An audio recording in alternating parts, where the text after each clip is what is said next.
Hello students, आज हम पढ़ेंगे मैकेनिज्म ऑफ डीएनए रेप्लिकेशन या डीएनए रेप्लिकेशन की क्रियाविधि। तो सबसे पहले हम ये देख लेते हैं कि डीएनए रेप्लिकेशन की जो प्रोसेस है वो कहाँ होती है, सेल के अंदर। तो मान लीजिए ये सेल है, ठीक है, ये सेल है। तो सेल में ये न्यूक्लियस है, तो न्यूक्लियस के अंदर डीएनए रेप्लिकेशन होता है। मान लीजिए एक डीएनए है तो उससे कितने डीएनए हो जाते हैं, 2 डीएनए बन जाते हैं। ये कब होता है, तो सेल साइकिल मतलब कि जो सेल डिवीज़न होता है, ठीक है, जब सेल डिवाइड करती हैं तो उसमें साइकिल होती है, सेल डिवीज़न कहते हैं जिसको, सेल साइकिल कहते हैं सेल डिवीज़न को। तो इसके फेज़ होते हैं, तो उसमें जो एस फेज़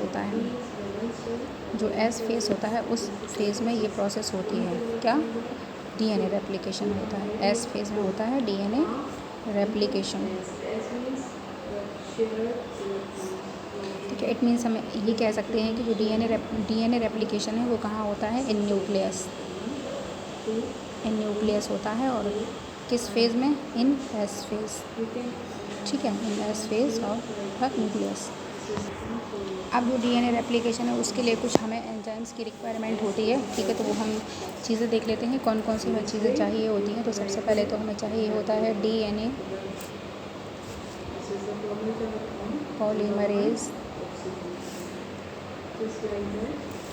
दूसरा हमें चाहिए होता है डीएनए ए प्रोटीन,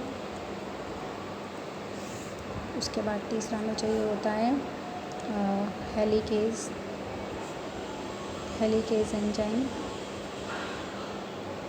ठीक है। फोर्थ हमें चाहिए होता है लाइगेज एंजाइम, फिफ्थ हमें चाहिए पड़ता है डीएनए पॉलीमरेज फर्स्ट, ये हमें चाहिए पॉलीमरेज थर्ड और ये चाहिए पॉलीमरेज फर्स्ट, ठीक है। उसके बाद हमें चाहिए होता है आरएनए प्राइमर और आरएनए प्राइमेज। उसके बाद हमें एक और चाहिए होता है गायरेज एंजाइम,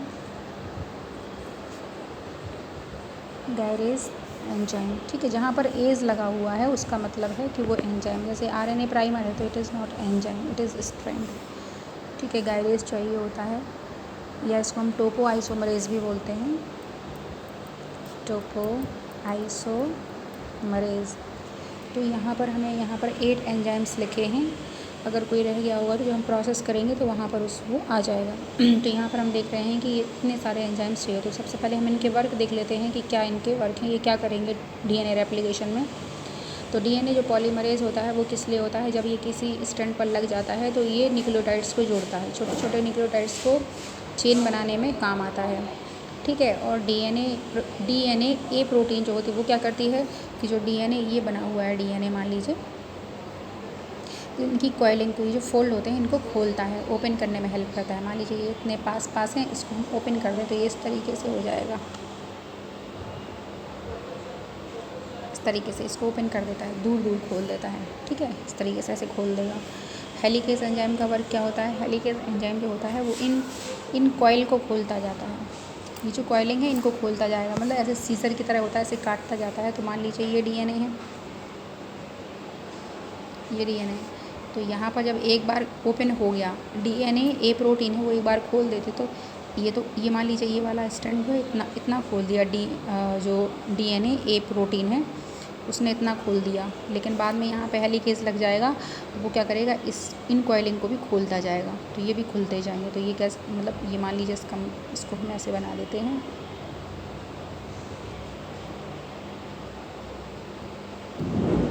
तो ये इस तरीके से खोल देगा, कौन, हेलिकेज।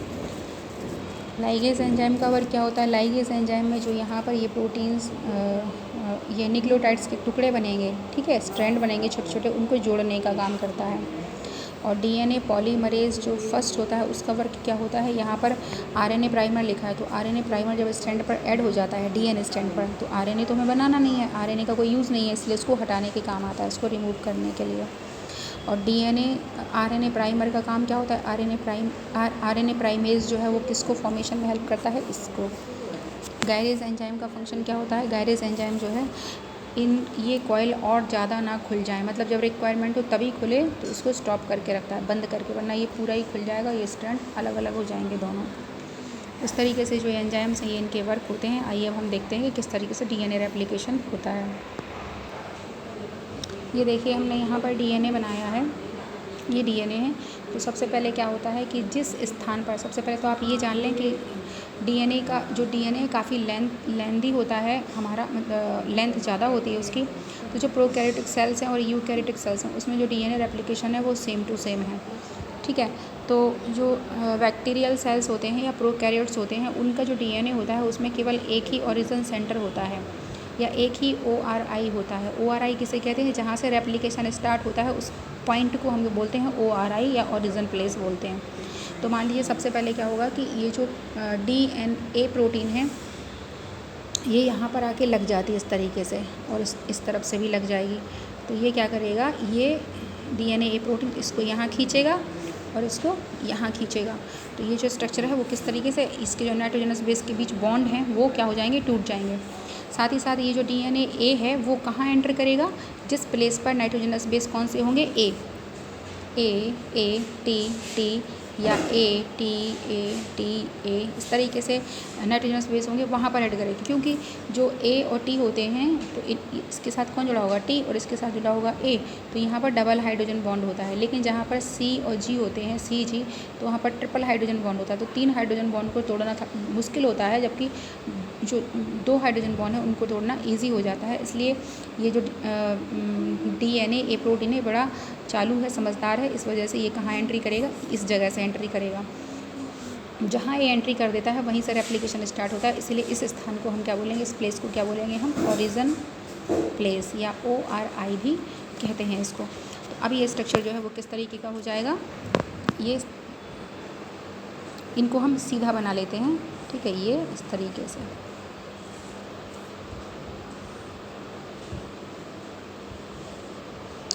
ये यहाँ पर इस तरीके से ये ऐड हैं, ये नाइट्रोजनस बेस यहाँ पे लगे हैं, पेयर्ड हैं यहाँ नाइट्रोजनस बेस, लेकिन यहाँ पर ये खुल गए हैं, हाइड्रोजन बॉन्ड्स जो हैं वो टूट गए हैं। तो यहाँ पर नाइट्रोजनस बेस ये आ गए हैं और यहाँ पर ये आ गए हैं, ठीक है। अब यहाँ पर गैप हो गया। अब यहाँ पर सारे एंजाइम्स जो हैं वो जुड़ना चालू हो जाएंगे, जो यहाँ पर एंजाइम्स हैं वो वर्क करना चालू कर देंगे। तो जो बुक है उसमें इस तरीके से इसको हाफ दिया गया है डायग्राम को, केवल इतना। तो इसको हम DNA फॉर्क कहते हैं। ये जो इतना बना हुआ है इसको हम क्या कहते हैं, मतलब ये पूरा DNA बबल कहलाता है। ये पूरा क्या कहलाएगा, DNA बबल, लेकिन इसके हाफ को हम क्या बोल देते हैं, DNA फॉर्क, ठीक है। मतलब जो आपकी बुक है उसमें इस तरीके का भी डायग्राम दिया हुआ है, इस तरीके का, ठीक है।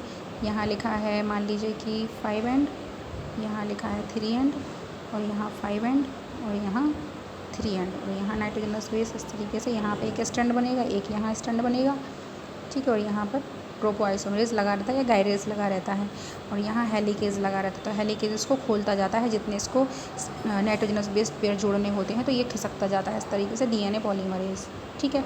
इसको हम बोलते हैं DNA फॉर्क। यहाँ देखिए ये डायग्राम बना हुआ है, जो मैंने बनाया वही डायग्राम है। तो यहाँ पे लिखा है कि सबसे पहले इनिशिएटर प्रोटीन आया, मतलब ये जो कौन सी प्रोटीन है, DNA प्रोटीन है, ये यहाँ जुड़ेगी, तो इसकी वजह से ये जो कॉइल है वो खुल जाएंगे। और जहाँ पर ये कॉइल खुलते हैं उसको हम ओरिजिन कहते हैं या ORI कहते हैं। अब इसी स्थान पर देखो यहाँ पर हेलिकेज लग गया है, यहाँ ये पेरेंट DNA है, ठीक है। अब इसका डायग्राम जो है वो यहाँ बना दिया हमने, इसको इस तरीके से बनाया, तो ये खुल गया है। अब हमने इसकी DNA फॉर्क बना दिया। अब देखो ये जो अलग हुए हैं स्टैंड, तो ये क्या करेंगे, आपस में जुड़ने की कोशिश करेंगे। तो ये आपस में जुड़ ना जाए, इसलिए यहाँ पर कुछ सम टाइप्स की जो प्रोटीन है हम उसको लगा देते हैं। तो ये जो प्रोटीन मॉलिक्यूल्स लगे हुए हैं उसको उनको बोलते हैं SSB या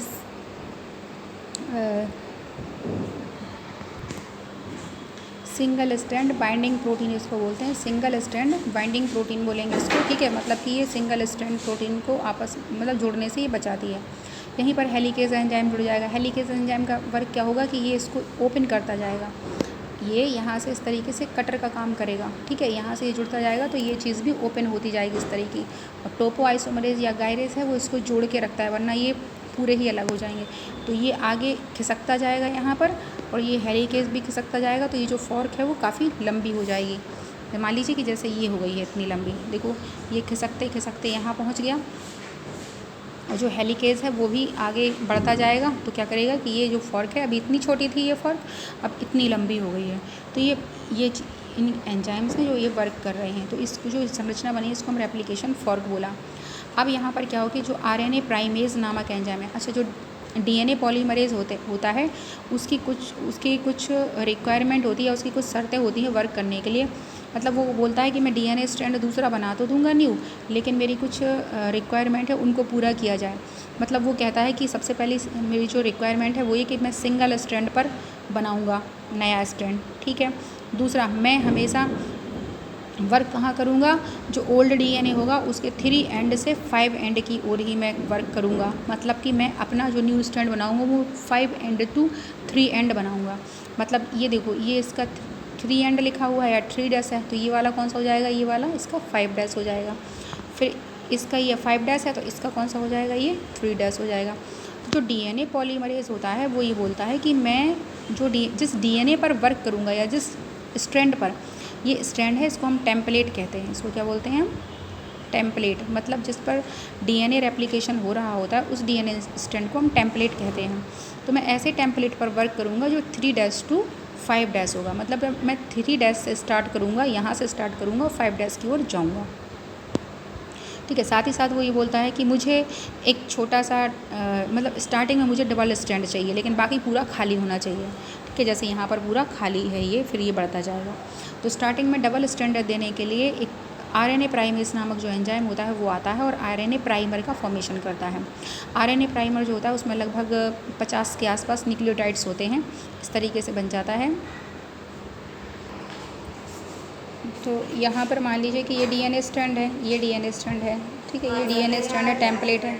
तो यहाँ पर मान लीजिए यहाँ पर मान लीजिए कि एडेनिन है, यहाँ थाइमिन है, यहाँ ग्वानिन है, यहाँ साइटोसिन है, ठीक है। ये डीएनए टेम्पलेट है, ये क्या है, टेम्पलेट है।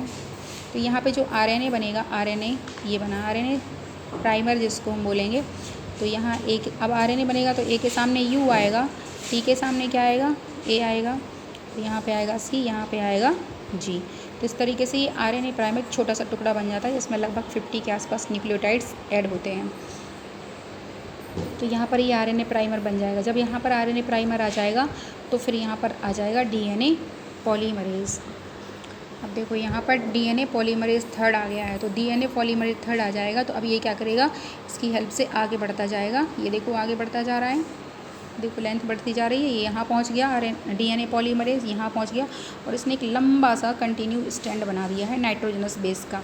तो आरएनए जो पॉलीमरेज होता है वो क्या करता है कि जो ये सेल है, ये प्रोसेस कहाँ हो रही है, यहाँ पर हो रही है। तो यहाँ पड़े रहते हैं न्यूक्लियोटाइड्स, यहाँ बहुत सारे न्यूक्लियोटाइड्स पड़े रहते हैं। उन न्यूक्लियोटाइड्स को उठा कर लाता है आरएनए पॉलीमरेज और यहाँ इसके साथ जो डीएनए है उस पर स्टैंड पे जोड़ता है, मतलब मंगाता रहता है। और साथ ही साथ इसकी एक और क्वालिटीज़ होती है, ये पीछे ये भी देखता रहता है, ये वॉच करता रहता है कि पीछे कोई गलत नाइट्रोजनस बेस तो नहीं जुड़ गया। मान लीजिए कि ए के साथ सी तो नहीं जुड़ गया, ये तो नहीं जुड़ना चाहिए ना।